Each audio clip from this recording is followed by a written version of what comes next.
হুম। সেটা হচ্ছে গিয়ে এই রেভলিউশন যদি ফেল করতো, হুম। কাদের ফাঁসি হতো?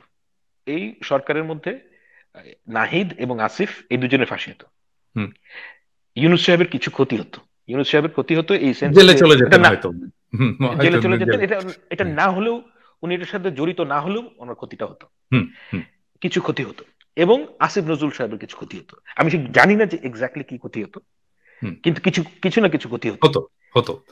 হ্যাঁ। ইয়ের জামিন বাকি যারা, বাতিল হতো, আদিলুর রহমান শুভ্রের জামিন বাতিল হতো, সেও জেলে চলে যেত। বাকি যারা উপদেষ্টা আছেন তাদের একটা কোনো ক্ষতি হতো না।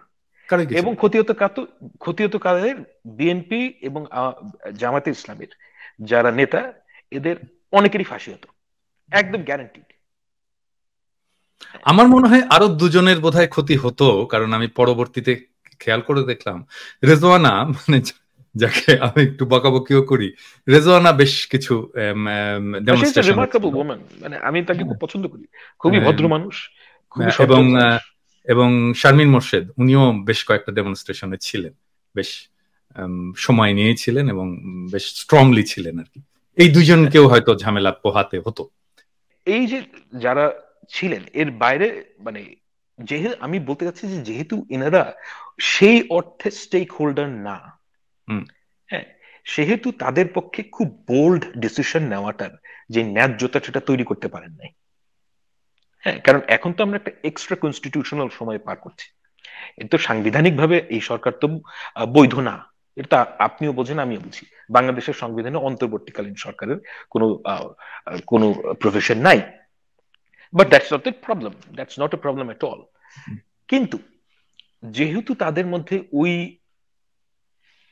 আমি এটাকে অবশ্যই বিপ্লব মনে করি না, আমি গণ অভ্যুত্থানই মনে করি, কিন্তু হুম। গণ অভ্যুত্থান হলেও যেই সমস্ত বোল্ড ডিসিশন নেওয়া দরকার সেটা তারা নিতে পারছেন না।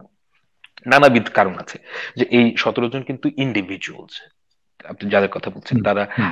একসাথে আগে কখনোই কাজ করেননি। হুম। কিন্তু এটা যদি একটা পলিটিক্যাল গভর্নমেন্ট হতো, তারা কিন্তু সবাই কলিগস, মানে তারা সবাই হুম। সবাইকে আগের থেকে চেনেন, তাদের হুম। মধ্যে একটা কর্ম পরিকল্পনা থাকতো হুম। এখানে। কিন্তু ধরেন একটা কর্পোরেটে যখন আমরা জয়েন করি তখনও তো কেউ কাউকে চিনি না, তাই না? কিন্তু তারপরে একসাথে একটা কর্পোরেশনের টিম মধ্যে তো করে। আপনার, কর্পোরেটের মধ্যে আপনার একটা কমন গোল আছে যে আমাকে পয়সা বানাতে হবে। গভর্নমেন্ট অর্গানাইজেশন ঠিক উল্টা কাজটা করে। গভর্নমেন্টের কাজ হচ্ছে কি পয়সা স্পেন্ড করা।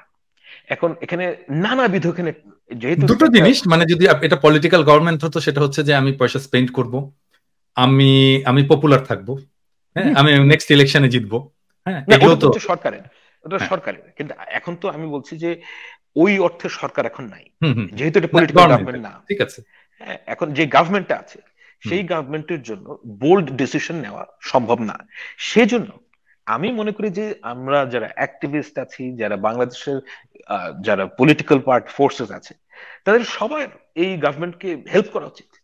মানে বিকজ এই গভর্নমেন্ট যদি ফেল করে আমাদের মানে সর্বনাশ হবে অ্যাক্টিভিস্টটা গ্যারান্টি। কিভাবে হেল্প করতে পারে, মানে কিভাবে? আহ হেল্প তো আগে চাইতে হবে, তাই না? তারপরে না হেল্পের না, প্রসঙ্গ নট আসে। নেসেসারিলি, কারণ নট জায়গা তো নেসেসারি। নাই হেল্প করার।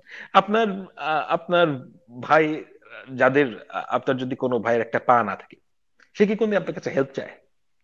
সে হেল্প চায় না।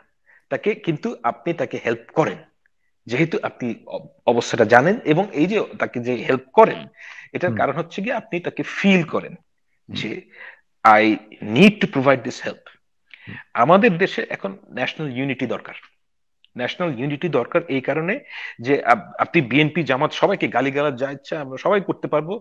হুম। লেট, মানে normal politics come back. Normal পলিটিক্সে আমরা যখন নর্মালসিতে যাব, তখন গণতান্ত্রিক সরকারকে আপনি যে ইচ্ছে গালি দিবেন, এগুলো সব ঠিক আছে। হুম। আমি ব্যক্তিগতভাবে মনে করি যে কারণ ওইটা তাদেরকে চেক এন্ড ব্যালেন্সের মধ্যে